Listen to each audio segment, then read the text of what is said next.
ఏ guys మనమైతే ఇప్పుడు వియత్నాంలో చాపాలో ఉన్నాం. చాపాలో క్యాట్ విలేజ్ అనమాట. ఎంట్రీ ఫీజు వచ్చేసి per person 500 rupees Indian rupees. So లోపలికి వచ్చిన తర్వాత మనకి ఈ బ్యాంబూ ఉంది కదా, దీన్ని వేడివేడిగా ఉడకబెట్టారు. ఇదే ప్లేట్ అనమాట. సో మనం తోముకుంటాం కదా, ఇది అలా కాదు, వేడివేడి నీళ్ళలో వీటిని నానబెట్టేస్తారు తిన్న తర్వాత. సో ఇక్కడ మనకి కొన్ని రకాల స్టిక్కీ రైస్లు ఇచ్చారు. ఇందులో కొంచెం బెల్లము, నువ్వులు, కొన్ని పప్పులు పొడి చేసి ఇచ్చారనమాట. అదే కాదు, దాంతోపాటు మొక్కజొన్న పిండి కార్న్తో తయారు చేసిన థిక్ కేక్ అంటే ఇది కూడా ఇచ్చారు. ఇప్పుడు ఇది ఎలా ఉందో టేస్ట్ చేసి చెప్తా. అబ్బా, పుట్టి ఇడ్లీలా ఉంది. ఇందులో కలుపుకొని తిందాం, కానీ టేస్ట్ బాగుంది.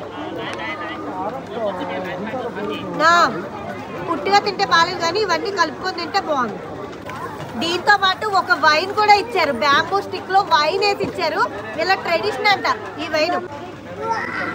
ఏదిగా ఉంది, బాగా మనం రెగ్యులర్ గా తాగే వైన్ కంటే కొంచెం హాట్ గా ఉంది.